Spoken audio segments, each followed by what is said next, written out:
बदलते वक्त की हर बड़ी खबर और नए भारत का नया नजरिया। नमस्कार, मैं हूं अर्चित और आप देख रहे हैं 4 AM टुडे टीवी।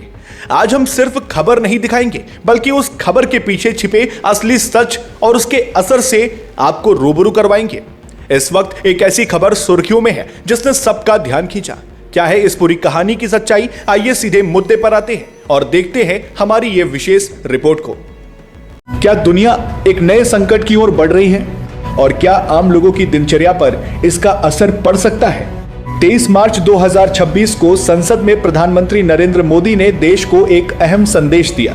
उन्होंने कहा कि जैसे भारत ने कोरोना जैसी बड़ी चुनौती का सामना किया था, वैसे ही अब फिर से हर स्थिति के लिए तैयार रहने की जरूरत है। प्रधानमंत्री का यह बयान ऐसे समय आया है जब दुनिया में ऊर्जा यानी एनर्जी से जुड़ी चुनौतियां चर्चा में हैं। अब समझते हैं कि आखिर ये पूरा मामला क्या है। इस समय दुनिया के कुछ हिस्सों, खासकर मध्य पूर्व में तनाव की स्थिति बनी हुई है। ये वही क्षेत्र है जहां से बड़ी मात्रा में कच्चा तेल सप्लाई होता है। ऐसे हालात में अगर सप्लाई प्रभावित होती है तो इसका असर तेल की कीमतों पर पड़ सकता है, और जब तेल महंगा होता है तो ट्रांसपोर्ट, यात्रा और रोजमर्रा की चीजों की कीमतें भी बढ़ सकती हैं। इसी वजह से कई जगहों पर यात्रा खर्च बढ़ने और कुछ रूट्स पर उड़ानों में बदलाव जैसे संकेत देखने को मिल रहे हैं। हालांकि ये बदलाव हर जगह एक जैसे नहीं हैं और स्थिति लगातार बदल रही है। विशेषज्ञ इसे संभावित ऊर्जा दबाव की स्थिति के रूप में देख रहे हैं, जिसमें देशों को अपने संसाधनों का संतुलित उपयोग करना पड़ सकता है। अगर भारत की बात करें तो भारत अपनी जरूरत का बड़ा हिस्सा तेल आयात करता है।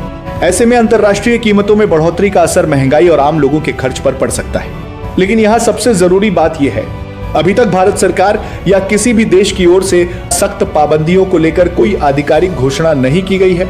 प्रधानमंत्री का संदेश भी इसी दिशा में समझा जा रहा है। घबराने की नहीं, बल्कि सतर्क और तैयार रहने की जरूरत है। अध्यक्ष जी, इस युद्ध के कारण दुनिया में जो कठिन हालात बने हैं, उनका प्रभाव लंबे समय तक बने रहने की आशंका है। इसलिए हमें तैयार रहना होगा, हमें एकजुट रहना होगा।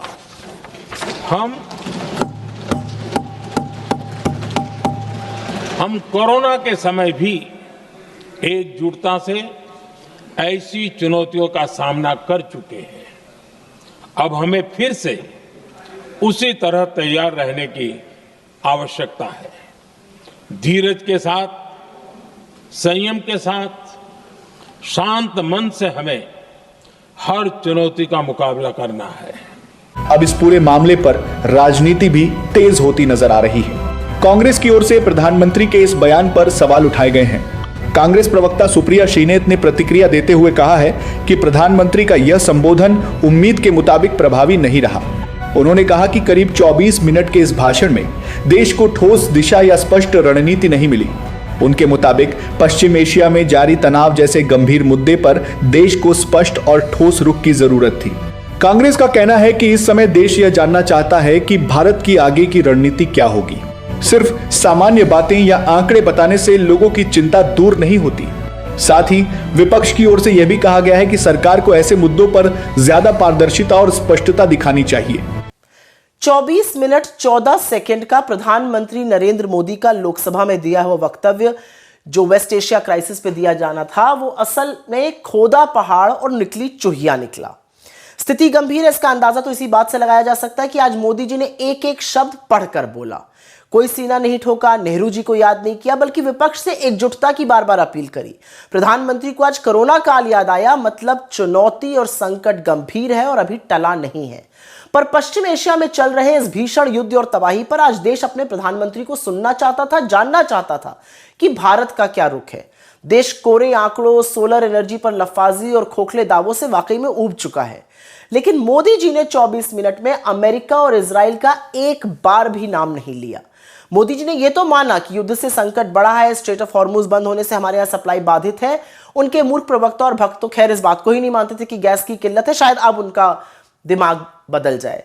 लेकिन प्रधानमंत्री ने सदन को यह नहीं बताया कि तेल और गैस की आपूर्ति या सप्लाई कैसे सुनिश्चित होगी। उन्होंने यह नहीं बताया कि सप्लाई पर ईरान से, इजराइल से या अमेरिका से क्या बात चल रही है।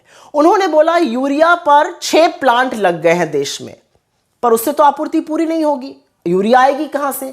जब आपूर्ति में कोई बाधा नहीं थी तब भी मध्य प्रदेश से लेकर यूपी तक खाद के लिए लाइनें लगी रहती थी। और यह बात किससे छुपी है? किसानों के हितों को यूएस ट्रेड डील में स्वाहा करके मोदी जी किस मुंह से आज किसानों के विश्वास को जीतने की बात कर रहे थे? और यह कितनी बड़ी विडंबना है कि अमेरिका को अपनी एनर्जी सिक्योरिटी सौंपकर आज प्रधानमंत्री एनर्जी सिक्योरिटी पर बतिया रहे थे। यह कौन बताएगा कि जो रूसी तेल हम बड़े डिस्काउंट पर खरीदते थे आज वही प्रीमियम देकर अमेरिका की स्वीकृति के बाद खरीदा जा रहा है। उन्होंने नहीं बताया कि एलपीजी, पेट्रोल, इंडस्ट्रियल डीजल, सरसों का तेल, रिफाइंड ऑयल, कोयला सब महंगा हो गया है। गैस से चलने वाली हजारों फैक्ट्री बंद हो गई और एक बार फिर से इस देश के मजदूर अपने गांव लौटने को मजबूर हैं। प्रधानमंत्री ने कहा कि देश में रिफाइनिंग कैपेसिटी बढ़ गई है, लेकिन यह नहीं बताया कि पिछले 12 सालों में कच्चे तेल के प्रोडक्शन में 28% गिरावट क्यों और कैसे आ गई। अपने वक्तव्य में इस देश के प्रधानमंत्री ने अमेरिका और इजराइल द्वारा एक संप्रभु सॉवरेन देश के सर्वोच्च नेता के टारगेटेड असैसिनेशन पर एक शब्द नहीं बोला। मोदी जी ने स्ट्रेट ऑफ हॉर्मुज बंद किए जाने का विरोध किया, लेकिन अमेरिकी इजराइल हमले से ईरान में जो 165 निर्दोष स्कूली बच्चों की हत्या हुई उस पर एक शब्द नहीं बोला। मोदी जी ने यह भी नहीं बताया कि हमारी विदेश नीति इतनी विफल कैसे है कि इतने सारे हमारे जहाज अभी भी स्ट्रेट ऑफ हॉर्मुज में अटके हुए हैं। 24 मिनट में कोरोना और 2 बार एकजुटता का हवाला सुनकर एक बात तो साफ है, चुनौती गंभीर है। भक्त भले बकलोली करते रहे, प्रधानमंत्री ने हाथ खड़े कर दिए हैं। कोरोना काल को याद करके यह भी साफ है कि आपको अपने हाल पर छोड़ दिया गया है, बस थाली और ताली बजवाना बाकी रह गया है। मैंने पहले दिन ही कहा था कि लकड़ी खरीद लो, कंडा खरीद लो, कोयला खरीद लो और अगर न खरीदा हो तो खरीद लो और साइकिल का इंतजाम कर लो, तांगे का इंतजाम कर लो।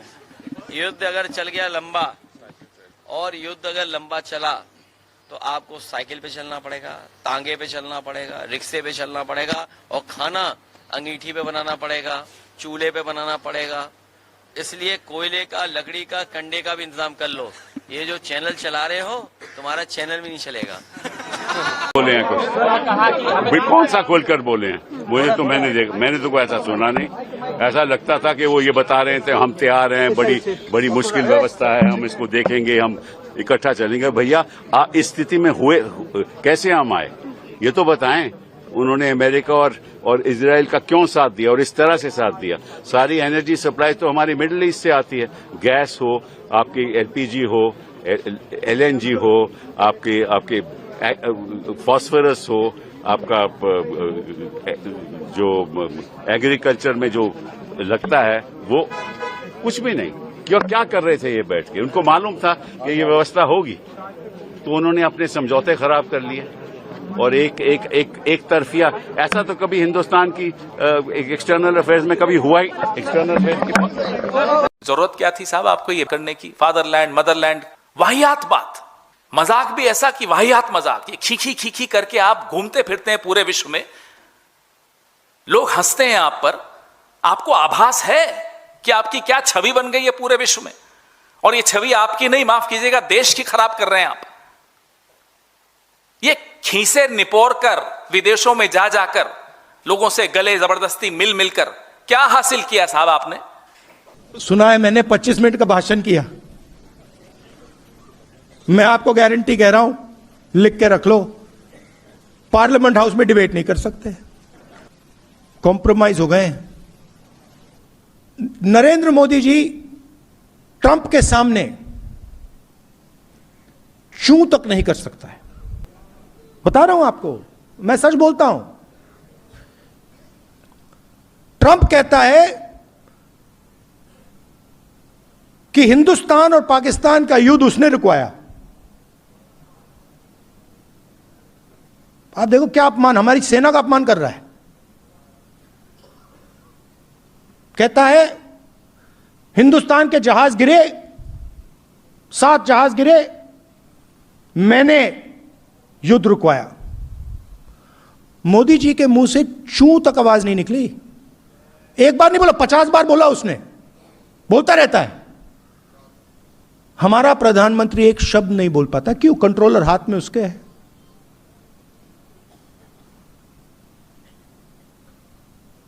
और अंत में जब मोदी जी का कंट्रोल उधर है तो सबसे ज्यादा चोट आपको लगती है, क्योंकि आपका प्रधानमंत्री आपके लिए काम ही नहीं कर रहा है, आपकी रक्षा ही नहीं कर सकता। ताजा स्थिति के मुताबिक सरकार वैश्विक हालात पर नजर बनाए हुए है। जरूरत पड़ने पर ही कोई बड़ा फैसला लिया जाएगा। यानी फिलहाल स्थिति सामान्य है, लेकिन सावधानी बनाए रखना जरूरी है। अब सबसे बड़ा सवाल यही है, क्या यह सिर्फ एक सामान्य सतर्कता का संकेत है या आने वाले समय में हमें कुछ बदलाव देखने को मिल सकते हैं? आप इस पूरे मामले को कैसे देखते हैं? आपकी राय क्या है? क्या हमें अभी से अपनी दिनचर्या में थोड़ी सावधानी बढ़ा देनी चाहिए? कमेंट करके अपनी प्रतिक्रिया जरूर बताएं। संकट के इस समय में देश की एक और तैयारी भी बहुत काम आ रही है। पिछले 10-11 साल में इथेनॉल के उत्पादन और उसकी ब्लेंडिंग पर अभूतपूर्व काम हुआ है। एक दशक पहले तक देश में सिर्फ 1-1.5% इथेनॉल ब्लेंडिंग कैपेसिटी थी। आज हम पेट्रोल में 20% इथेनॉल ब्लेंडिंग के करीब पहुंच रहे हैं। इसके कारण प्रति वर्ष करीब 4.5 करोड़ बैरल कम ऑयल इंपोर्ट करना पड़ रहा है। ऐसे ही रेलवे के बिजलीकरण से भी बहुत बड़ा फायदा हो रहा है। अगर रेलवे का इतना बिजलीकरण न होता तो हर साल करीब 180 करोड़ लीटर डीजल अतिरिक्त लगता। और हाँ, हमें बहुत सावधान और सतर्क भी रहना है। हालात का फायदा उठाने वाले झूठ फैलाने का प्रयास करेंगे। ऐसे लोगों की कोशिशों को सफल नहीं होने देना है। मैं देश की सभी राज्य सरकारों से भी इस सदन के माध्यम से आग्रह करूंगा, ऐसे समय में कालाबाजारी करने वाले, जमाखोरी करने वाले एक्टिव हो जाते हैं। इसके लिए कड़ी मॉनिटरिंग जरूरी है। जहां से भी ऐसी शिकायतें आती हैं, वहां त्वरित कार्रवाई होनी चाहिए। देश की हर सरकार और देश का हर नागरिक जब मिलकर चलेंगे तो हम हर चुनौती को चुनौती दे सकते हैं। इसी आग्रह के साथ मैं अपना वक्तव्य समाप्त करता हूं। बहुत बहुत धन्यवाद।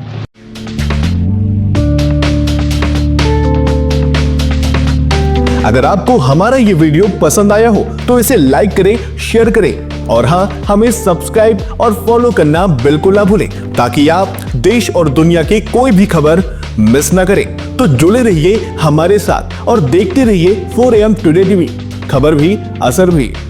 फिर मिलेंगे एक और नई खबर के साथ। तब तक के लिए नमस्कार, जय हिंद, जय भारत।